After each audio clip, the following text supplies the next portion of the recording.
Bom dia, você pode se assentar.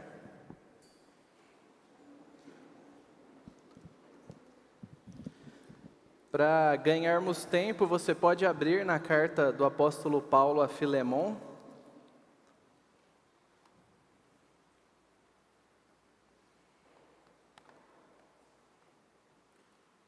Fica aí antes de Hebreus, do meio do Novo Testamento para frente. Nós vamos ler os 25 versículos desta carta, desta epístola, como era chamado quando foi feita, a cultura, chamava essa carta de epístola, e nós vamos ver que, seguindo o padrão de Paulo, é quase um bilhete, uma nota. Paulo escreve 13 mensagens, 13 cartas no Novo Testamento, e de todas elas, essa é a mais curta. E é até estranho pensar nisso, Quanta riqueza há em uma carta curtinha, que tem essencialmente um problema a ser resolvido. Apenas entre duas pessoas e todos os desdobramentos disso. Mas Paulo, direcionado pelo Espírito, escreveu essa carta, ela entrou no cânon bíblico, é palavra de Deus inspirada, para mim e para você aqui hoje, aprendermos mais sobre como o Evangelho, ele acontece e ele molda os nossos relacionamentos. E o subtítulo que eu dei a essa mensagem é os relacionamentos no Evangelho. Todos nós temos relacionamentos. E a verdade é que todos nós concordamos, eu acredito, que é difícil lidar com pessoas.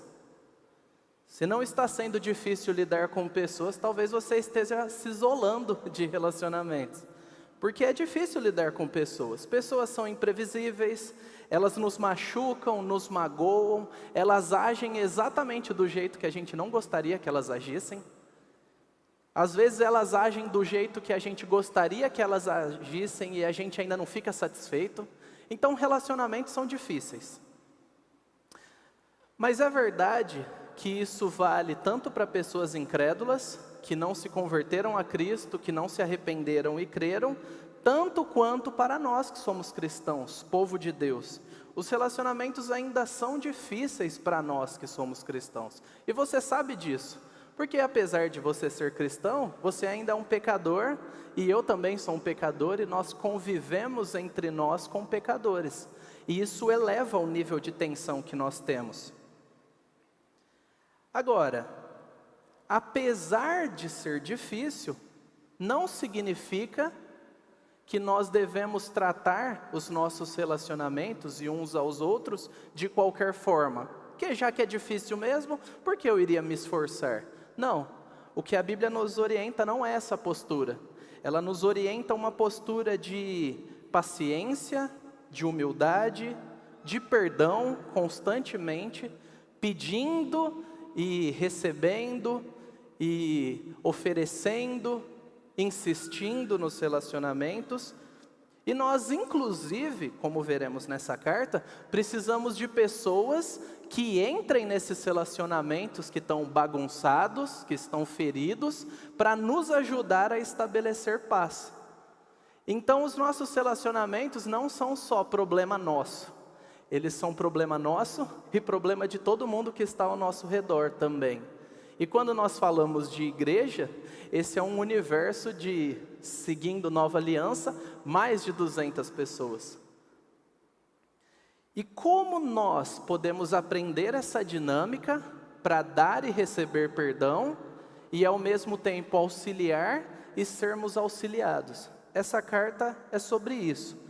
Eu gostaria que você respirasse, desconectasse um pouco de tudo aquilo que você tem para fazer na hora do almoço em diante, eu sei que são muitas coisas, e concentrasse a sua atenção na palavra de Deus. E ansiasse para que Deus falasse com você nesse momento.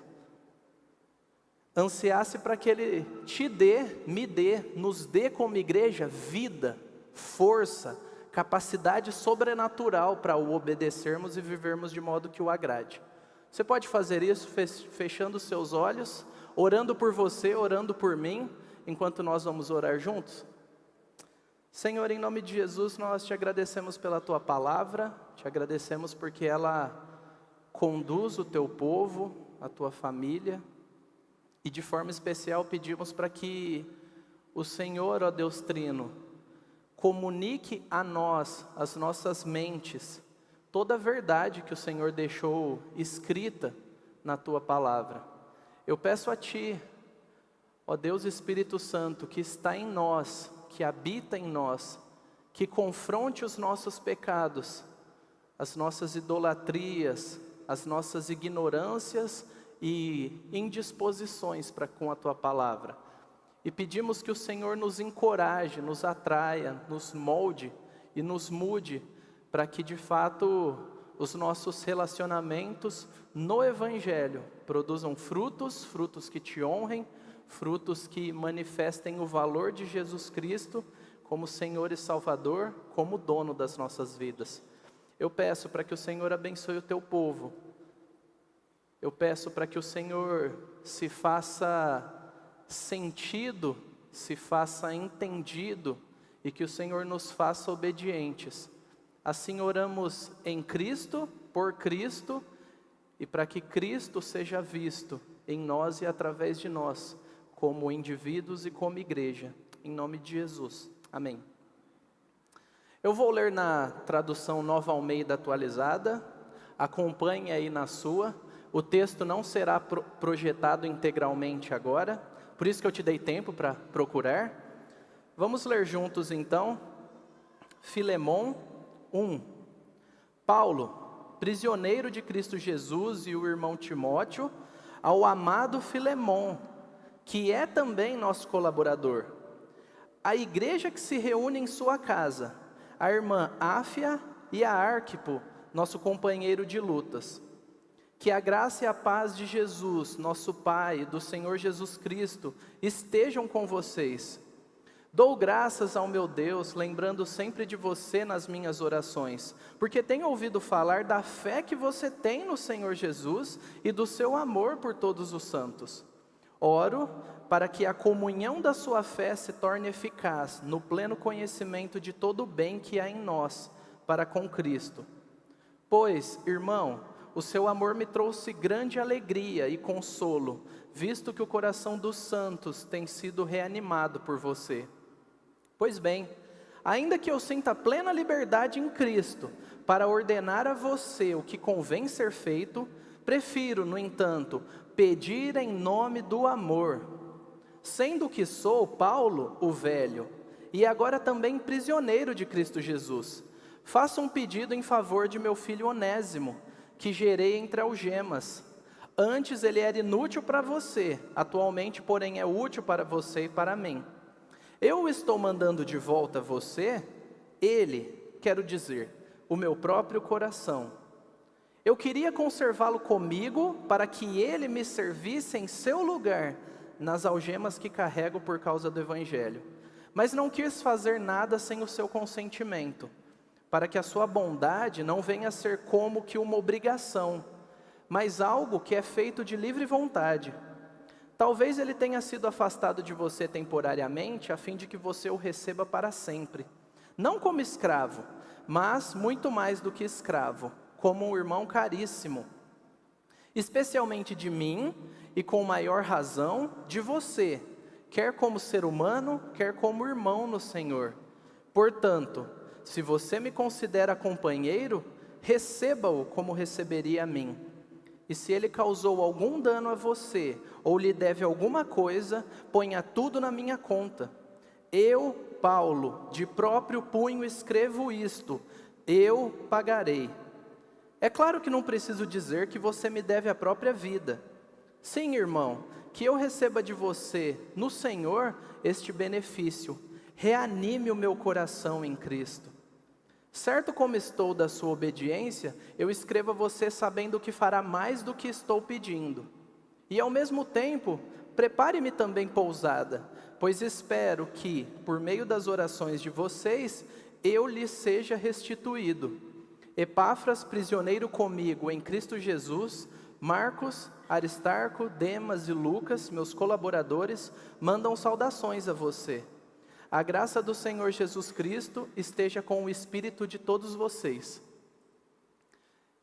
Não sei como é que vocês estão ouvindo, mas está muito eco aqui atrás. Não sei se tem como fazer alguma coisa, mas está bem alto aqui para mim, por favor. Uma introdução necessária para nós nos situarmos. O autor da carta, Paulo, como nós já falamos, o apóstolo, o local que ele estava, Roma, preso. Você pode ver isso lá em Atos 28. Termina o livro de Atos com Paulo preso. Ele viveu mais tempo e fez um monte de outras coisas, mas o livro de Atos termina com ele preso. Ele não estava preso numa cadeia, ele estava preso numa casa, com um soldado 24 horas com ele. E para onde ele escreve? Ele escreve para Colossos, a cidade da igreja dos Colossenses, como está aí na Bíblia. E isso foi aproximadamente em 60, 62 depois de Cristo. E esta carta ou bilhete é uma prova de que Deus se importa individualmente com os seus filhos e através disso com toda a igreja. Alguns dos assuntos que nós temos aqui, Perdão, relacionamentos que foram rompidos, como deve ser a vida na igreja, a restauração que nós devemos viver pelo Evangelho. Nós temos algumas pessoas principais, várias são citadas, mas vamos dizer, personagens principais são Paulo, é o apóstolo, é o prisioneiro, ele era líder na igreja, ele era amigo dos dois citados, ele estava sendo um pacificador por ele ter contato com os dois. Quem era Filemão? Filemão era um cristão rico, um homem de posses, que sediava reuniões da igreja em sua casa. No primeiro século isso era muito comum e vital. Não existia aquela cultura do templo, da sede como nós temos hoje. Provavelmente ele era um líder influente na igreja de Colossos, e nessa situação ele é o prejudicado. Ele é a vítima, vamos dizer assim. Paulo chama de irmão, amado, colaborador e companheiro. São adjetivos de extremo respeito, admiração. Paulo reconhecia quem Filemão era. Porém, Onésimo, ele é o escravo fugitivo. Isso era um crime sério naquela época. Possivelmente um ladrão, porque é dito que se ele prejudicou em algum valor, aquilo ali muitos intérpretes entendem que ele provavelmente roubou alguma coisa para ter dinheiro para fugir. E no mínimo, se ele não roubou, ele deixou de trabalhar o que deveria, trazendo prejuízo para o seu senhor. Ele era o culpado na situação, porém, ele era uma pessoa nova na fé. Ele sai como um incrédulo e ele volta como um cristão, ele volta como um irmão.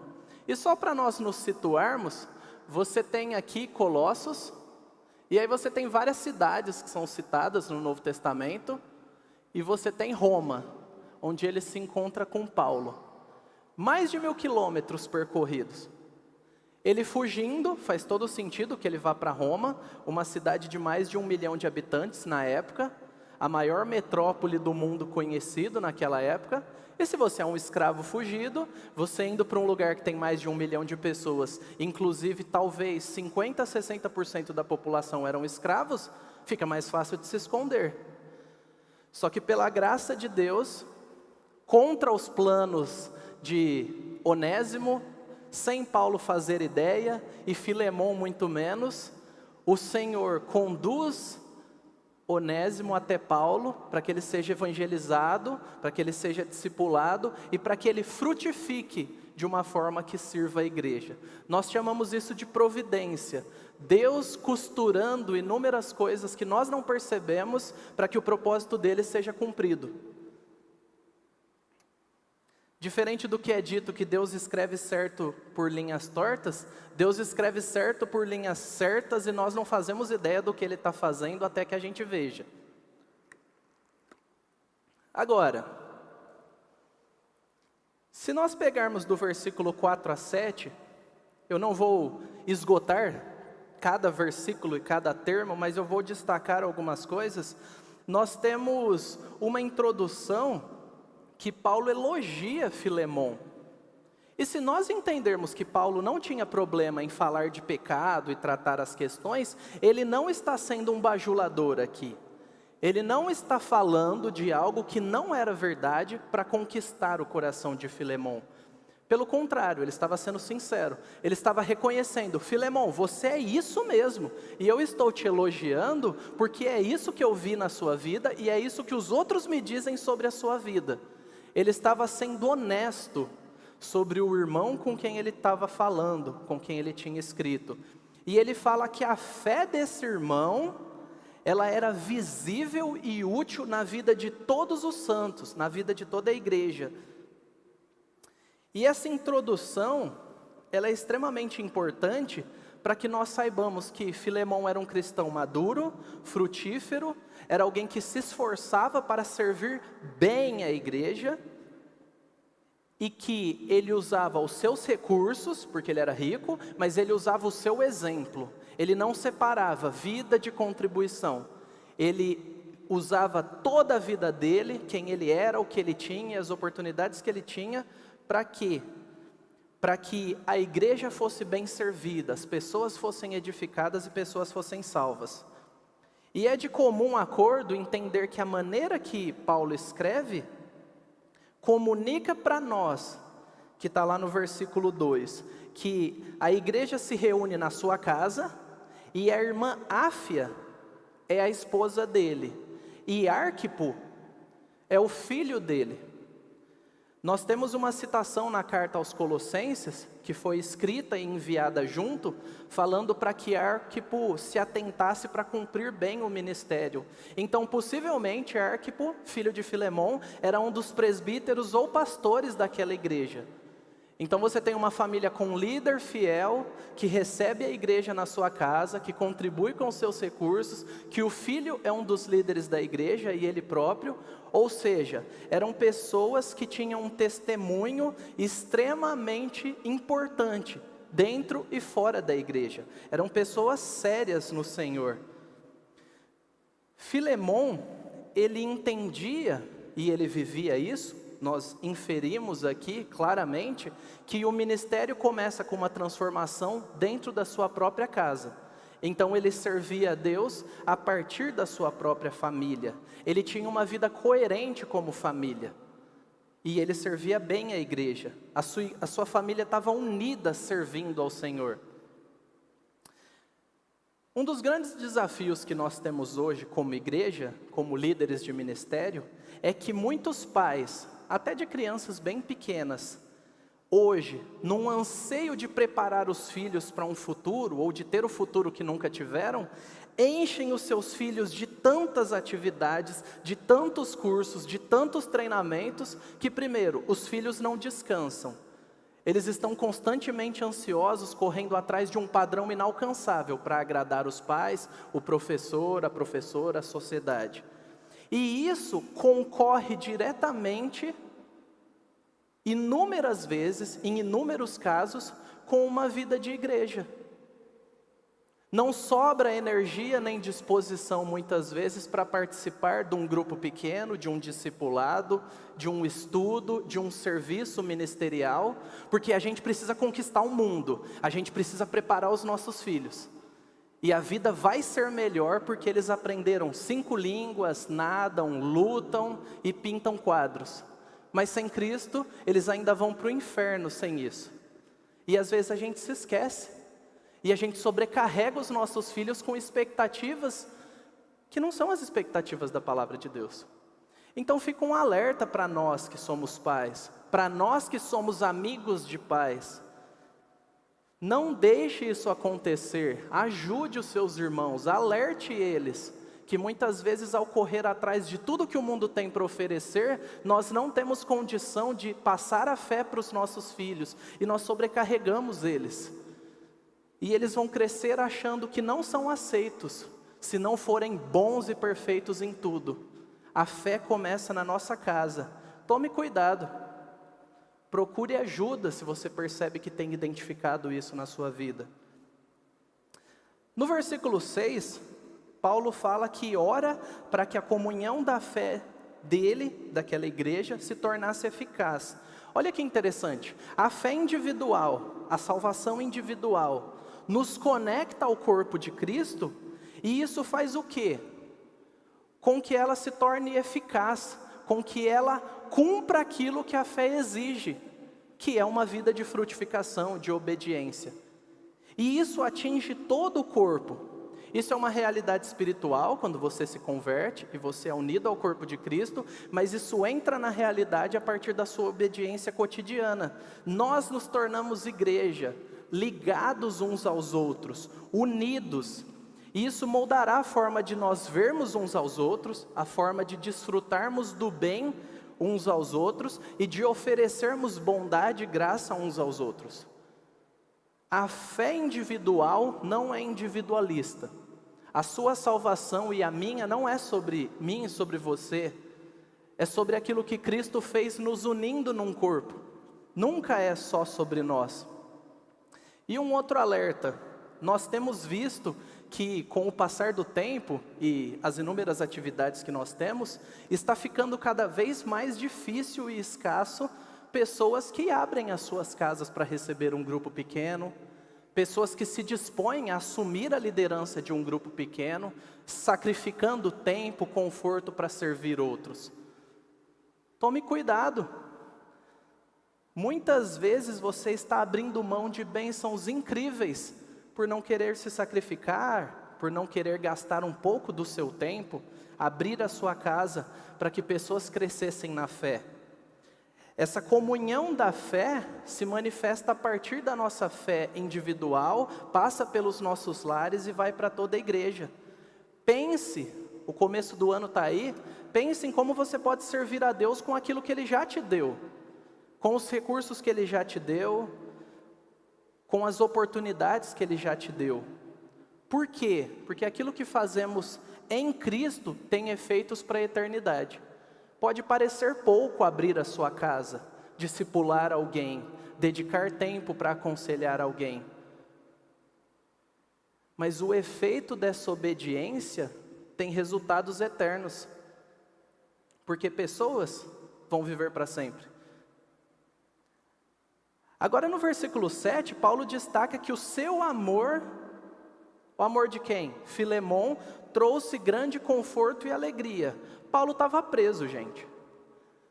Para um homem como Paulo, que não parava quieto, um apóstolo elétrico, pregando e discipulando e agindo, estar preso, estar limitado, não era algo confortável. Ele não se revoltou contra o Senhor, mas ele orava constantemente para ser liberto e plantar igrejas e pregar o evangelho e fortalecer as igrejas. Mas ele diz que por causa da fé de Filemon, um homem fiel, ele tinha o seu coração reanimado. Os santos eram reanimados e ele era reanimado, porque aquele homem estava servindo bem a Deus. Você tem sido uma pessoa assim? Você tem dado motivos de alegria para os seus irmãos que estão ao redor? Que olham para a sua obediência e falam, eu posso estar enfrentando um monte de lutas, mas quando eu vejo a vida dessa pessoa levando Deus a sério, eu sou consolado e encorajado. Por outro lado, você tem tido a sensibilidade de olhar para os seus irmãos e se alegrar com o crescimento deles. Se alegrar com irmãos que têm se aprofundado no estudo da palavra e têm servido a igreja e têm se dedicado.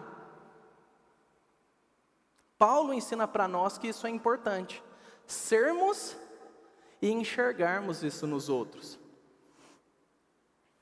Seguindo para o versículo 8, é importante que nós percebamos que Paulo fez uma introdução respeitosa, carinhosa, mas aqui ele já entra no propósito da carta. eu quero pedir que você receba Onésimo. Ele é meu filho na fé, você sabe quem ele te prejudicou. Eu estou entrando no meio desse negócio para ajudar vocês. O objetivo de Paulo era reconciliar esses dois homens. E perceba que ele diz: ainda que eu sinta plena liberdade em Cristo para ordenar, ele tinha liberdade como apóstolo de Cristo para ordenar a obediência de Filemon, mas ele não o faz. Ele age com respeito, ele age com tato, ele age sabendo que está lidando com um cristão e está lidando com um amigo. Então ele não chega impondo e forçando, porque ele sabe que esse irmão é alguém que obedece a Deus, é alguém sensato, é alguém que possui o Espírito Santo e é alguém que tem dado frutos de maturidade. E ele pede. O objetivo de Paulo era promover em Filemon uma convicção de que ser compassivo com Onésimo, o escravo fugido que deu prejuízo para ele, não era uma questão de conduta natural, mas era a obediência que sobrenaturalmente o Espírito promove em nós. Não era agir como o mundo agia, como qualquer pessoa, mas era agir como o Espírito produzia nele frutos coerentes com Jesus Cristo, o caráter de Cristo.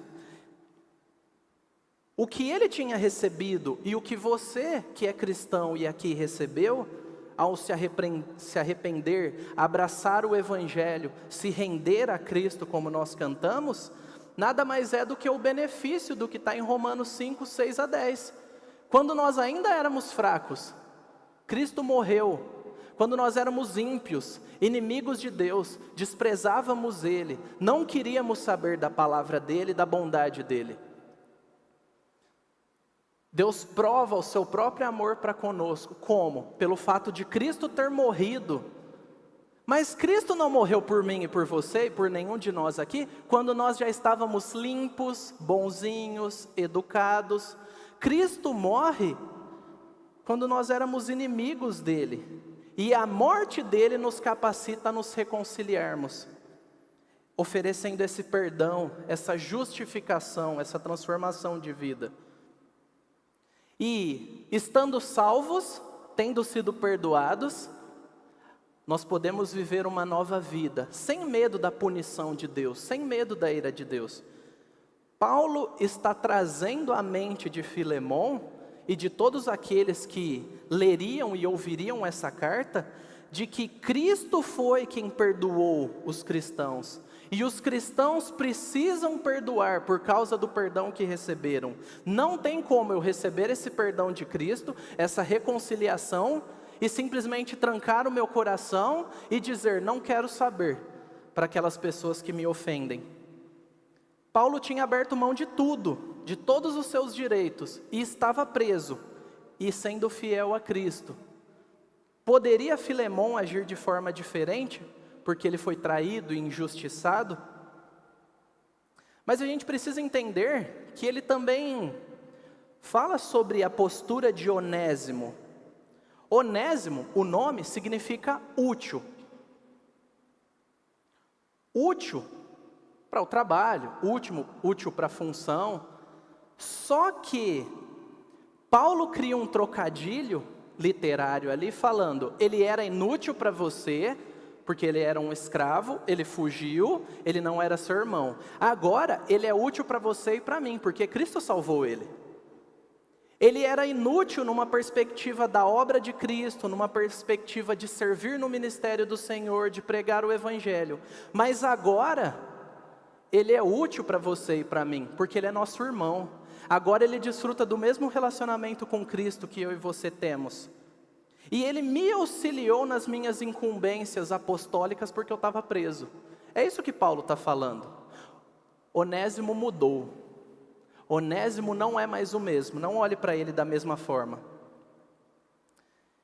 E em Colossenses 4, 7 a 9, essa carta que foi escrita junto, diz assim, Paulo falando, Quanto à minha situação, Tíquico, irmão amado, fiel ministro e conservo no Senhor, lhes dará todas as informações. E aí lá no versículo 9, com ele estou enviando Onésimo, o fiel e amado irmão que é da igreja de vocês. Ao mesmo tempo que ele envia uma carta para Filemon, que tinha um problema pessoal, ele envia uma carta para a igreja, para que toda a igreja saiba que aquele escravo que estava dando problema para o irmão Filemon, ele agora era um irmão em Cristo. E aquela igreja deveria recebê-lo. Ele não era mais marcado pelos erros do passado e pelas vergonhas dele. Agora ele é um irmão, ele foi perdoado. E ele inclusive está voltando lá para assumir as consequências do seu erro, pedir perdão e se reconciliar.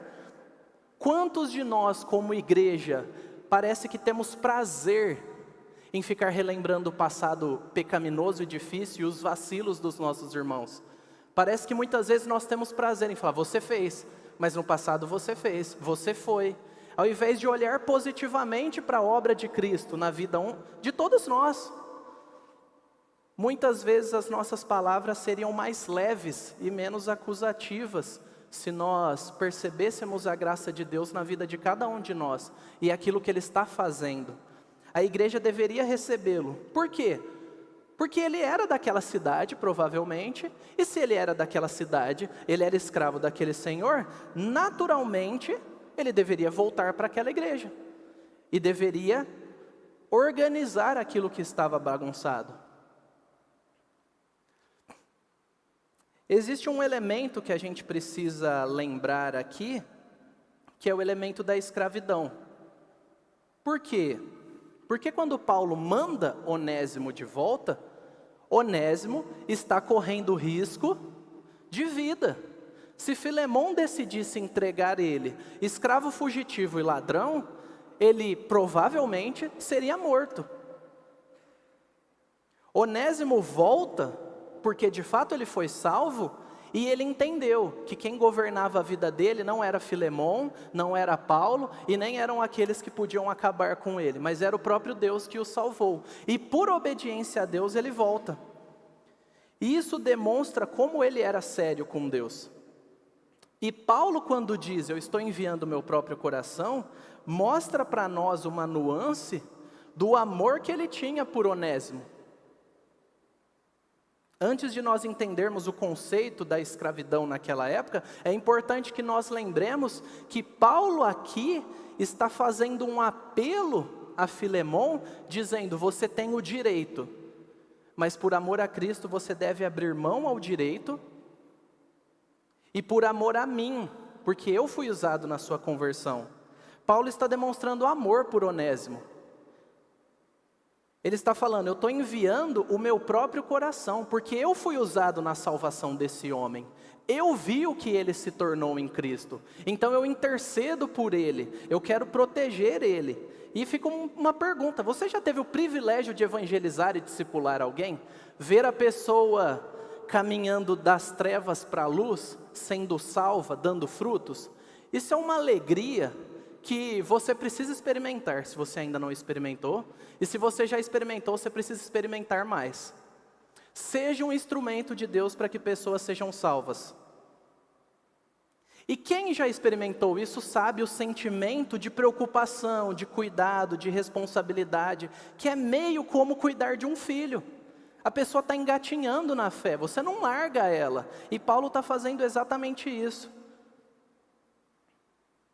E um alerta para nós, que estamos às vezes na situação do Onésimo, nós pisamos na bola com alguém, a gente aprendeu em Cristo, a gente está pensando como é que eu vou resolver. Por mais medo que sintamos, frequentemente o encarar da situação resolve um monte de problemas. Olhar nos olhos, falar, me perdoe. Ou falar, você fez isso e eu não gostei. E ouvir o que a pessoa tem a dizer. Produzir paz. Isso produz uma paz e uma alegria incrível. Pelo simples fato de quê? De que você não ignora o problema e aquilo vai crescendo no seu coração como uma erva daninha. Mas você encara, você oferece o perdão, você pede o perdão. E aí as coisas são reconciliadas, são transformadas. Muitas vezes nós não temos alegria e paz em Cristo maiores porque nós não damos e pedimos perdão. E fica aquela inquietação na nossa alma. Isso nos impede de desfrutar de uma paz muito maior no nosso relacionamento com Deus, porque a gente sabe que está desobedecendo a Deus. Mas olhando numa perspectiva mais ampla também, olha o impacto daquilo na vida da igreja. Você tem um senhor de escravos rico, você tem um escravo fugitivo, você tem uma igreja que está vendo tudo aquilo, e você tem a sociedade de fora vendo tudo aquilo. Quando Filemon, que é um cristão, demonstra esse perdão, isso impacta a igreja positivamente, porque em toda a igreja, a todo momento, todos nós precisamos pedir perdão para alguém, seja dentro da igreja ou de fora, ou seja, isso encoraja os irmãos na fé. Mas fora da igreja também, aqueles donos de escravos, que muitas vezes eram cruéis, olham aquilo e iam perceber a loucura da pregação do evangelho e falar: mas que absurdo, você está perdoando, você tinha que acabar com esse cara, para ele não dar exemplo para os outros. E olha que imensa oportunidade de pregar o evangelho para essas pessoas. Só que alguém teve que receber o prejuízo. Ao perdoar, alguém precisa aceitar o dano, aceitar o prejuízo e não devolver. Não é receber de um lado e dar do outro. Às vezes a gente acha que aquilo que Jesus falou é receber de um lado e dar do outro, né? Você não pode dar igual, mas não é isso que ele falou. É receber de um lado e oferecer o outro. É aceitar o dano, é não agir com base na vingança. Essa oportunidade ia honrar o nome de Cristo de maneiras que nós nem imaginamos. E nós cremos como igreja que Filemon foi fiel. A longa história da igreja nesses 2000 anos entende que ele foi fiel. Entende que ele obedeceu Paulo e acima de tudo a Deus. E muitos de nós, como filhos de Deus, não devemos apenas viver esperando cobranças. Você já teve essa experiência ou você já viu. Você sabe que está errado, mas você vai esperar o seu marido, ou a sua esposa, ou o seu pastor, ou o líder do GP falar. Porque se ninguém falou nada ainda, está passando. Eu sei que eu estou fazendo algo errado, mas eu só vou me mover quando eu for obrigado. Essa não é a postura de um cristão maduro. E muitas vezes, as exortações, os encorajamentos sutis, são desconsiderados. E nós batemos cabeça, como é dito comumente, esperando vir uma dura. Aí a gente se movimenta. Muitos cristãos são assim, que nós não sejamos assim. E o pedido de Paulo por Onésimo, que está lá no versículo 16, que ele não fosse mais tratado como escravo, mas como um irmão caríssimo, era o quê? Muitos entendem que Paulo estava falando, tem que libertar Onésimo e a solução é essa, e Paulo está se levantando contra toda uma sociedade escravocrata, e ele não está fazendo isso. Não é algo claro e direto que Paulo estava falando, o jeito é começar uma revolução e vamos aproveitar essa oportunidade. Não, Onésimo deveria ser tratado como um irmão e um cristão, mas não é dito que ele não deveria ser tratado como um escravo. Percebeu?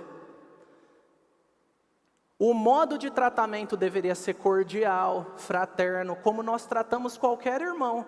Mas não disse que agora ele estava livre e está tudo certo. Agora eles são iguais em Cristo. Mas socialmente eles ainda têm diferenças. Nós não podemos ignorar o difícil tema da escravidão na nossa perspectiva hoje. E se nós não entendermos o contexto da época de Paulo e da sociedade, nós iremos inferir e interpretar erroneamente o que a Bíblia está dizendo. E nós interpretaremos a Bíblia de maneira anacrônica. O que é anacronismo? É quando nós interpretamos com a nossa lente hoje, coisas que aconteceram anos atrás ou séculos atrás. E aí nós chegamos a conclusões erradas. Um exemplo disso é nós falarmos, com base em Filemon, Paulo era abolicionista. Ué, peraí, o que é ser abolicionista? É um conceito que vem depois. É um movimento que vem para a libertação dos escravos e uma alteração na sociedade mais de 1000 anos depois. Isso é um anacronismo. Outro anacronismo bíblico é você falar que aquele cordeiro lá que Deus fornece para Abraão é Jesus. Não, aquilo lá é um cordeiro. Aquilo é um apontamento para uma verdade que seria revelada. Então a gente tem que tomar cuidado com esses anacronismos. A abolição da escravatura no Brasil, para nós, só aconteceu em 1888. A gente está no ano 60 aqui. Então a gente tem que entender as coisas dentro do seu devido lugar. A escravidão não é recomendada na Bíblia, como muitas pessoas defendem e atacam a Bíblia. Mas ela é reconhecida como uma realidade social comum. Não é recomendada, mas é reconhecida. E ela não é atacada diretamente. E aí, nós temos a escravidão dos dias de hoje, vamos dizer, que é aquilo que a gente entende. Até recentemente aconteceu uma situação absurda aqui em Ribeirão, de encontrarem uma senhora idosa em uma situação análoga à escravidão, criminoso, desrespeitoso, cruel, mas não era isso que estava acontecendo no contexto bíblico. Segure a sua emoção, não interprete a Bíblia errado. Na época do primeiro século, escravidão não era por razões étnicas, por cor, por cultura. Não era por uma questão cultural, essencialmente aqui. Mas pessoas que tinham dívidas grandes, poderiam se vender como escravos para não ir para a prisão, que seria muito pior, para pagarem as suas dívidas. Ou até mesmo eles poderiam ter tamanho relacionamento de confiança com aqueles senhores, que eles preferiam continuar como escravos, sendo bem cuidados, tendo possibilidade de um sustento mínimo, do que passarem fome não tendo emprego e não tendo nada. O nome que se davam a isso eram patronos. Senhores de escravos eram chamados de patronos. E havia muitos que eram cruéis. E a Bíblia ataca diretamente a postura cruéis desses homens. Por outro lado, haviam homens bons que pertenciam ao povo de Deus e que cuidavam bem daqueles seus servos e davam uma estrutura para esses servos terem família, teto, comida e condição de se libertarem. Lá em 1 Pedro 2,18, como está aí, veja que o apóstolo Pedro não fala, comece uma revolução. Ele diz, servos, sejam obedientes ao Senhor de vocês. E servo aqui significa escravo doméstico, escravo do lar, assim como era Onésimo. E não somente se ele for bom e cordial, mas também se for mal. Aquelas partes difíceis que a gente lê na Bíblia e fica, não, mas é isso mesmo. Deus coloca situações difíceis para os seus filhos, às vezes obedecerem homens maus. E isso ainda demanda de nós, de todos nós, obediência irrestrita a Deus. Os homens são maus, não justifica a nossa maldade como povo de Deus.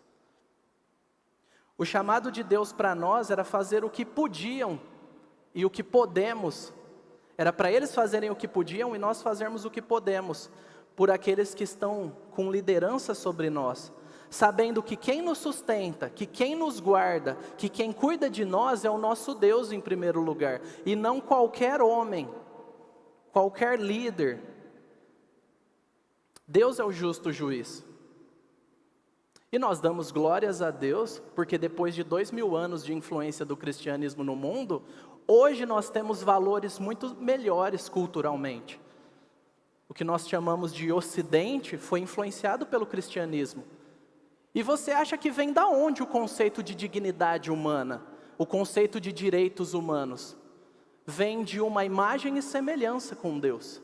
Porque se você é a imagem e semelhança de Deus e eu amo a Deus e o temo, eu não vou destruir você.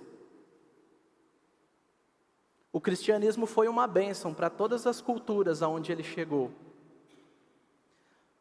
Paulo diz no versículo 18 que faria o pagamento. Ele se coloca como Jesus. Jesus fez o que por nós? Ele pagou a nossa dívida e concedeu perdão. Paulo está imitando o seu mestre e dizendo para Filemão, faça o mesmo. cancele a dívida, perdoe ele, receba-o como irmão. Nós todos, como humanidade, devemos obediência a Deus. Mas Paulo continua dizendo no versículo 20, que Filemon deveria, por amor a Deus, reanimar o coração de Paulo. Ele citou lá no versículo 2, que era isso que ele fazia, e aí ele resgata no versículo 20 o quê? É isso que você faz como cristão, essa já é a sua postura, você já é um cristão fiel, perdoador, você já é esse tipo de gente. Faça isso por Onésimo, que você já tem feito, e mais, eu creio que você fará, porque você ama a Deus, você é maduro, você tem dado um bom testemunho. E Paulo pede encarecidamente, reanime o meu coração. Reanime o meu coração. Quantos de nós poderíamos ter relacionamentos mais tranquilos, se ao invés de nós cobrarmos os outros, você me deve isso, nós falássemos como Paulo, reanime meu coração, eu não estou exigindo o meu direito, vamos sentar, vamos conversar, vamos fazer paz. Quantos casamentos seriam diferentes? Quantos relacionamentos de igreja seriam diferentes? Se ao invés de exigir nossos direitos, nós dessemos um passo a mais, uma paciência a mais, um dedo de prosa a mais, como já ouvi isso muito em Minas. Agora, caminhando para a conclusão, como construir relacionamentos no Evangelho? Ora, começa com uma decisão clara, decida perdoar. Isso independe de quem, da situação, de que época do ano, apesar de que eu não sei vocês, né? Uma coisa interessante, quando vai chegando para o final do ano, eu e o pastor Oscar conversamos sobre isso recentemente, você vai vendo os filminhos de Natal e ouvindo os jingles das empresas por aí, e todo mundo fala de um espírito do Natal, né? Independente do que isso queira dizer. Mas parece que no final do ano a gente fica mais disposto a perdoar as pessoas, né? Até porque você vai ter que ver na festa de família, então você fala, não quero deixar aquela situação chata. Mas o que Paulo está falando não é esse perdão mecânico, esse perdão cômodo para não ter desgaste. Janeiro a gente volta com as brigas normais, para de se falar, mas no final do ano a gente tem que se tolerar. Não é isso que o mundo prega que Paulo está falando.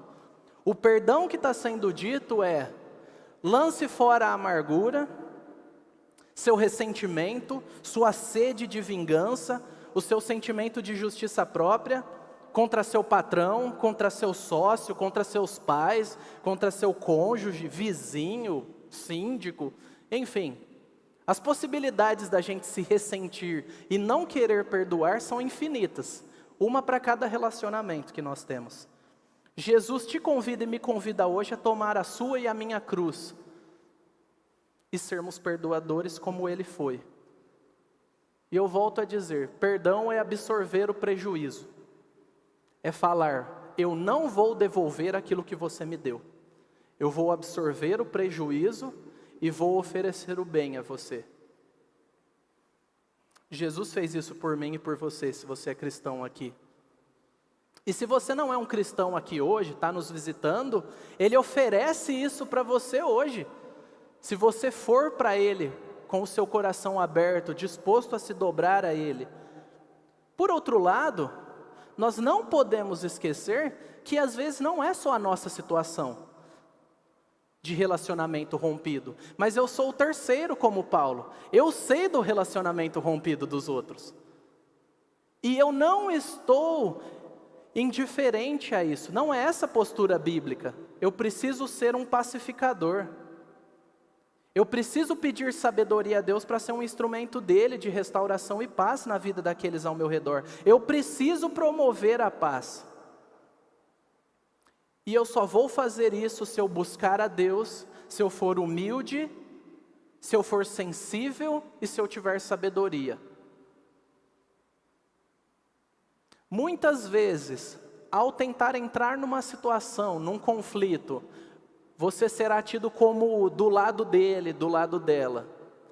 Peça a Deus sabedoria para não só receber paz, mas para ajudar outros relacionamentos a terem paz. Por outro lado, se prepare. Vai acontecer com você. Isso é fato. Quanto mais cedo você aceitar isso, melhor. Se prepare porque você vai ser ofendido. As pessoas que você ama vão pecar contra você. Líderes da igreja, líderes na empresa, amigos de longa data, filhos, pais, irmãos. Isso vai acontecer. É uma ilusão achar que não. Não se iluda. O Evangelho não te dá uma ilusão para se agarrar. Te dá verdades transformadoras. E uma verdade é, você faz isso também. E o Espírito Santo te dá a condição de parar de fazer e de perdoar os outros. Vai ser bem mais fácil lidar com frustrações quando você perceber que isso vai acontecer. Mas você não está sozinho. O Espírito Santo que mora em você está moldando você para lidar com isso. E se você está aqui, nunca quis saber do Evangelho, nunca pensou seriamente sobre isso, se você acha que até então, na sua vida regressa, Deus sempre foi um adendo, algo insignificante que eu coloco em alguns feriados, me lembro, peço oração, se arrependa. Se arrependa de viver longe de Deus. Se arrependa de desprezar Jesus Cristo até agora. Ele está disponível a você. Eu quero chamar o pessoal da música aí para se posicionar. Se você for a Ele, você vai receber bondade, você vai receber graça. Às vezes a sua vida está fora do eixo e você sabe. Só que você não sabe qual é o problema. Você sabe que você é o problema, mas não sabe como resolver. Jesus Cristo sabe e te dá os recursos. Se arrependa, creia nele, abrace a palavra dele, se volte para ele. Se você precisar de ajuda, tem uma equipe pastoral nessa igreja, tem líderes, tem pessoas que te convidaram para estar aqui, ou irmãos que você conhece, e às vezes você está sufocado com seus sentimentos, seus arrependimentos, mas não foram levados diante de Deus. Busque ajuda. Existem pessoas aqui querendo te ajudar. Não se afogue nas suas culpas e nos seus ressentimentos. Se arrependa e busque ajuda. Jesus pode te libertar das correntes do pecado. Jesus pode te libertar da amargura, do ressentimento. Jesus pode te dar uma nova vida. E você que é cristão, que já está acostumado a ouvir isso, Jesus pode te dar uma nova vida de igreja, de casamento e de família, se você se submeter a Ele. Nós cristãos precisamos nos lembrar, essa nova vida em Cristo é renovada. E nós precisamos voltar a Ele com o mesmo coração quebrantado, buscando que Ele faça em nós, através de nós e ao nosso redor a obra dEle. Você pode fechar os seus olhos e orar por você? Lembre daqueles relacionamentos que você tem, que você sabe que precisa perdoar. Ou aqueles relacionamentos que você sabe que vai ter que intervir, que você sabe que vai te custar. Peça a Deus força para fazer aquilo que Ele quer de você.